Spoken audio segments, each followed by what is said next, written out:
Hello and welcome to Follow the Money. I'm Raine Musñgi. Join us as we explore the tools and insights you need to jumpstart your financial journey.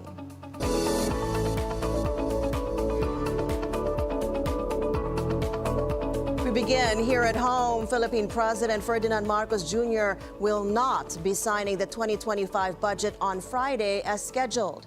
The Office of the Executive Secretary says this is to allow more time for a rigorous and exhaustive review of the 6.352 trillion peso General Appropriations Act. Executive Secretary Lucas Bersamin says certain items and provisions of the national budget bill will be vetoed. He notes the review seeks to enable the measure to, quote, conform with the fiscal program and in compliance with laws. Senate President Francis Escudero says, given the length, complexity, and detail of the measure, the chief executive is well within his rights to make line item vetoes as part of government's checks and balances. Senate Committee on Finance Chairperson Grace Poe, for her part, says the economic managers of the president are giving the best advice possible given the situation. This comes as public uproar on budget allocations to certain departments intensify. Finance Chief Ralph Recto says PhilHealth has adequate resources to finance its obligations to its members and even improve benefit packages despite the lack of subsidies in next year's national budget. Recto cites the state insurer's reserve funds worth 250 billion pesos. PhilHealth President and CEO Emmanuel Ledesma previously said that their financial position is strong and sufficient to sustain its operations. PhilHealth was supposed to receive more than 74 billion pesos in subsidies next year, but Senate Committee on Finance Chairperson Grace Poe said the state insurer should tap its reserve funds first. Meanwhile, nearly 5.56 million foreign visitors arrived in the Philippines for this year as of December 17th. This was reported by Tourism Secretary Cristina Frasco during their year-end briefing. South Korea is still the country's top market, followed by the U.S., Japan, and other countries. Last week, Lee Chu Property Consultants released a report projecting 6 million international arrivals for the Philippines in 2024. This is lower than the Tourism Department's 7.7 million target. In the U.S. now, stocks retreated Tuesday and the Dow dropped for a ninth straight session as investors exercised caution ahead of the Federal Reserve's last policy announcement of the year. Economic data indicated that consumer spending remained solid. U.S. retail sales increased more than expected in November, buoyed in part by an acceleration in motor vehicle purchases consistent with strong underlying momentum in a resilient economy. Investors were largely focused on the Fed's policy announcement due Wednesday, almost completely pricing in an interest rate cut of 25 basis points. I think the Fed's going to cut. Obviously, that's where the market is right now, that they're going to cut tomorrow. But I think it's a coin flip on a pause in January. And I think, again, as they've been saying this whole time, Powell's been saying how data dependent they are. It'll really depend on the reports that come out between now and the decision to make in January. But tomorrow, I'm fairly certain that the Fed will cut. If they didn't, it'd be a huge surprise to the marketplace. And I think that a lot of investors would potentially use that as an opportunity to create some selling and some opportunities for volatility. While the Nasdaq hit a record high on Monday and the S&P 500 is up nearly 27% on the year, the Dow has struggled recently and suffered its ninth straight daily decline, its longest losing streak since February 1978. U.S. President Joe Biden endorsed a ban on congressional stock trading in an interview that's being released this week, belatedly weighing in on an issue that has been debated on Capitol Hill for years. In an interview by Faiz Shakir, a political advisor for Senator Bernie Sanders, and published by a More Perfect Union, a pro-labor advocacy and journalism organization, Biden pushed for a bipartisan proposal to ban trading by members of Congress and their families as dozens of sponsors, but it has not received a vote. Shakir said he admired outgoing president for having not gone in early on Google and Boeing and Microsoft, Nvidia, and Amazon while he was U.S. Senator from Delaware, a position he held for 36 years. Biden said he lived on his senator's salary instead of playing the stock market. The Associated Press reports when the coronavirus pandemic was approaching, some lawmakers bought and sold millions of dollars worth of stock after being briefed on the virus. Although lawmakers are required to disclose stock transactions exceeding $1,000, they're routinely late in filing notices and sometimes don't file them at all. Biden had previously declined to take a position on congressional stock trading. A former press secretary said he had also previously, quote, let members of leadership in Congress and members of Congress determine what the rules should be. Well, Pfizer does not expect the Trump administration to make major changes to vaccine policy next year. That's even as the president-elect has put forward vaccine skeptic Robert F. Kennedy Jr. as his nominee to run the Department of Health and Human Services. Pfizer CEO Albert Bourla told analysts at an investor conference that he had met RFK Jr. and Trump for dinner. Bourla said Trump seems very committed to reforming how middlemen called pharmacy benefit managers operate within the U.S. healthcare system. Now, as Pfizer forecast 2025 profit roughly in line with estimates, offering some relief to investors, Bourla noted the pharma giant will work with RFK Jr. and Trump to make sure that they advance the right policies. Our second top story in business and the economy in a moment. Stay on BNC and follow the money.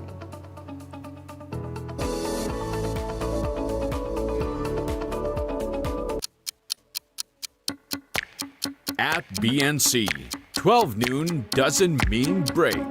But good afternoon, I'm Mai Rodriguez. Today on Newsfeed at noon, staunch Duterte ally Salvador Panelo believes Vice President Sara Duterte will be impeached. United Nations hailing the ceasefire between Israel and Lebanon's Hezbollah. Australia officially banning children under 16 from social media. And those are the news this hour. Keep it here on BNC, the Bilyonaryo News Channel. This is The Scorecard, where you score the latest sports news and in-depth views. I'm Anton Rojas. Kevin Kiambao has earned back-to-back UAP MVP titles. Pua Cardinals ended the NCAA Season 100 men's basketball season. The emotional triumph ended a 33-year Mapua title drought. Marlon Stockinger offers a unique virtual F1 experience in the country. On The Scorecard, where sports is our business and business is our sport, right here on the Bilyonaryo News Channel.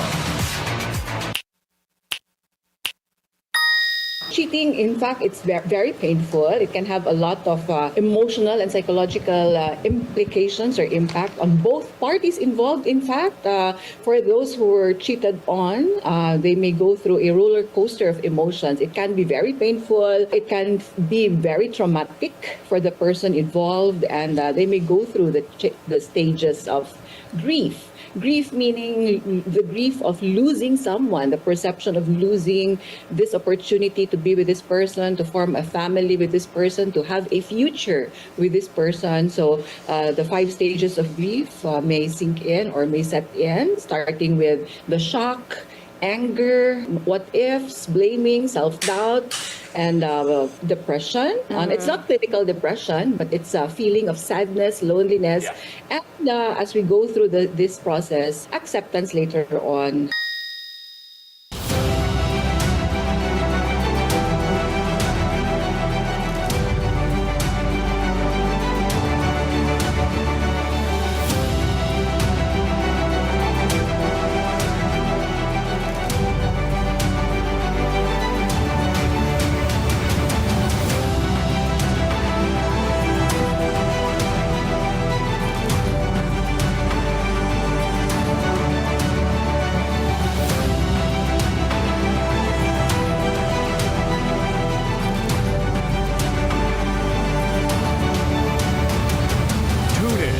BNC's Election 2025 special coverage.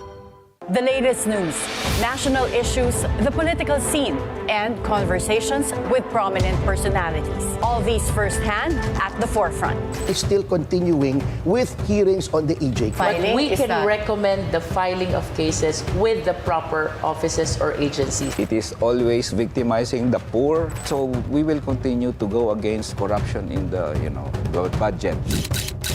At the forefront with attorney Karen Jimeno, 8 a.m. Magandang araw, Pilipinas! Sa bawat issue may iba't ibang anggulo.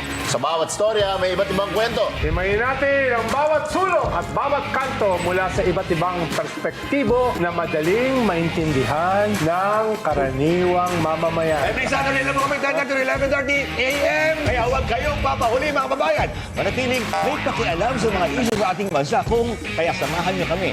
Dito lang sa Cuatro Cantos!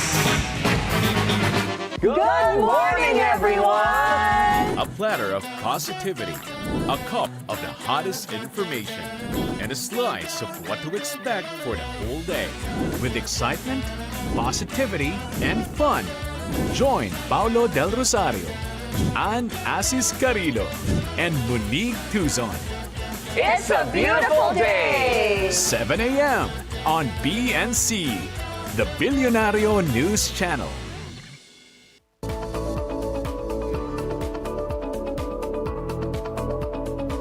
Welcome back to Follow the Money. Japanese car makers Honda Motor and Nissan Motor are preparing to start negotiations on a possible merger to challenge the world's biggest, Toyota. Japan's Nikkei reported Tuesday the two major auto manufacturers plan to sign a memorandum of understanding to discuss shared equity stakes in a new holding company under which the combined company would operate and which ultimately could be expanded to include Mitsubishi Motors Corp. The source said the merger would help the manufacturers compete against rivals in electric vehicles such as Tesla and Chinese automakers. It also puts them in a better position to compete at home and abroad with Toyota, the world's largest automaker. Toyota has taken stakes in Subaru Corp, Suzuki Motor, and Mazda Motor Corp, creating a powerhouse of brands backed by its top-notch credit rating. Honda, Nissan, and Mitsubishi combined sold about 4 million vehicles globally in the first 6 months of the year, well shy of the 5.2 million that Toyota sold on its own. Such a deal would create an automotive rival to Toyota Motor Corp that would effectively consolidate the Japanese auto industry into two camps. It would also provide Honda and Nissan with more resources to compete with larger peers after downsizing long-held global partnerships with other car makers, Francis Renault SA for Nissan and General Motors for Honda. The move toward a merger would follow a decision by the two companies earlier this year to work together on electric vehicle batteries and software. Shares of Honda and Nissan traded higher as American depositary receipts on U.S. markets climbed on the report. But here in Asia, Nissan shares jumped as much as 24%, while Honda fell up to 3.4%. Germany's main political parties presented their competing plans on Tuesday for lifting Europe's largest economy out of the doldrums as campaign kicked off for a snap election on February 23. The election triggered after Social Democrat Chancellor Olaf Scholz's three-party coalition collapsed last month amid arguments over debt. Its economy is set to shrink for a second straight year. Industrial giants like Volkswagen face an existential threat from foreign rivals, and political attitudes are hardening toward migrants. The Conservatives, who are tipped to win the election, want cuts to income and corporation taxes and lower electricity prices as a way to boost the economy. Scholz's Social Democrats, or SPD, and their coalition ally, the Greens, want to reform the debt brake. They also proposed incentivizing private investment and modernizing infrastructure with an off-budget 100 billion euro fund. However, some economists questioned whether any of the main parties offered major change. While German business morale worsened more than expected in December, weighed down by companies' pessimistic assessment of the coming months amid geopolitical uncertainty and an industrial slump in Europe's largest economy. The IFO Institute said its business climate index decreased to 84.7 in December from a slightly downwardly revised 85.6 the previous month. Now, while IFO's survey reflected deep misgivings among companies, a separate survey released by the Zoo Institute showed investors were much more optimistic, largely pinning their hopes on a change in government following the upcoming February 23 election. The re-election of Donald Trump as U.S. president and the war in Ukraine, paired with a wait-and-see approach to investment ahead of the snap polls, have added to uncertainty at a time when Germany's economy is already struggling to get any traction. Meanwhile, the Alibaba Group is selling its department store chain in time for more than $1 billion. Alibaba wants to shift focus from its dominion China's retail sector to its e-commerce and cloud operations.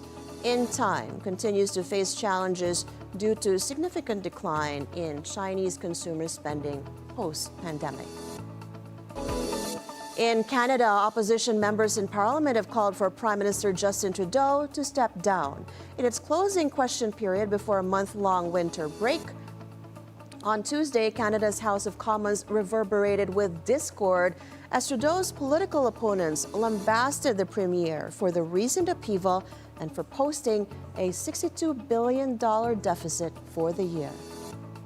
What a mess. Yesterday was a gong show at the bottom of a dumpster fire, wrapped up in a cluster. The finance minister resigns, the prime minister hides all day and then has to beg his MPs not to fire him. But the worst news, buried underneath it all, was a devastating gut punch to Canadian taxpayers. A $62 billion deficit smashing through the already insane $40 billion guardrail. Canada is a serious G7 NATO partner staring down the threat of 25% tariffs. We deserve a strong leader with a new mandate. Why not let Canadians decide by calling a carbon tax election? People are right to be angry. They've got a prime minister who's more interested in protecting his own job than defending Canadians against Trump. We've got a prime minister who's failed to defend workers from rich CEOs that the Conservatives love, who continue to rip off Canadians and drive up the cost of food and homes. The prime minister has failed. For New Democrats, it's always workers first and not CEOs. And not CEOs who the Conservatives want to defend. So will the prime minister acknowledge he has failed? He has to quit. The Prime Minister has lost the confidence of Canadians, lost the confidence of many of his MPs, and yesterday he lost the confidence of his Finance Minister. And no wonder, because after 9 years, this Prime Minister has broken everything. He's broken our borders, broken immigration, broken housing, and broken the budget. So, when will the Prime Minister just stop? Stop breaking things, acknowledge that he doesn't have a mandate to continue to govern, and call a carbon tax election. Mr. Speaker, this House voted in confidence of this government just last week on multiple occasions. Mr. Speaker, we have important work to do on behalf of Canadians. We have a very important relationship to manage with the United States at a pivotal time, Mr. Speaker, and that is exactly what this government is focused on doing. Mr. Speaker, I want to start by thanking the opposition House Leader for his heartfelt congratulations on my new role. I want to tell him, Mr. Speaker, and all Canadians, that our government is very proud of the fall economic statement that we made public yesterday. Mr. Speaker, the fall economic statement speaks to growth in the Canadian economy. It speaks to supporting Canadians with serious affordability challenges. It speaks to a declining debt to GDP ratio, the best in the G7. And Mr. Speaker, we haven't finished supporting Canadians, something the Conservatives aren't interested in doing. The fall economic statement that we tabled yesterday, Mr. Speaker, is about growth, and it's about investing in our business community and in our economy, Mr. Speaker. The accelerated capital cost allowance will ensure that Canadian businesses stay on this side of the border, stay in Canada, that our creation of jobs will continue to increase. 330,000 jobs were created in the last year alone, and these are good-paying jobs, Mr. Speaker. Even accounting for inflation, salaries have risen by 5%, the highest in the G7, Mr. Speaker. We're ensuring that Canadians bring home stronger paychecks and better jobs. This comes after Finance Minister Chrystia Freeland resigned on Monday amid a policy clash with Trudeau and released a letter savaging Trudeau's leadership, prompting one of the worst crises since he became Prime Minister in 2015. Hours later, Trudeau held a special meeting with his parliamentary caucus, which already is unhappy over the party's poor performance in the polls. Polls show the Liberals would be crushed by the official opposition Conservatives. Separately, one Liberal parliamentarian said Trudeau was delusional if he thought he could fight the next election, which is due by October 20th next year. New Finance Minister Dominic LeBlanc said Trudeau had heard party mates, listened to their concerns, and he would reflect on it. Now, when addressing party fundraiser on Monday, Trudeau made no mention of whether he might step down. Finally, the baseball that Freddie Freeman hit for a historic World Series walk-off grand slam has sold for $1.56 million at auction. The sale price is among the highest for an auction baseball, with Freeman's teammate Shohei Ohtani's ball hit for his 50th homer, selling for $4.39 million in October. SCP Auctions did not reveal the buyer of the ball, which Freeman hit with 2 outs in the 10th inning to give the host Los Angeles Dodgers a 6-3 victory over the New York Yankees in Game 1. Freeman went on to homer in the first 4 games and earn World Series Most Valuable Player honors for the champion Dodgers, who took the series in 5 games. And that is it for today's edition of Follow the Money. I'm Raine Musñgi. Thank you so much for watching. Keep it here on BNC, the Bilyonaryo News Channel, always on top.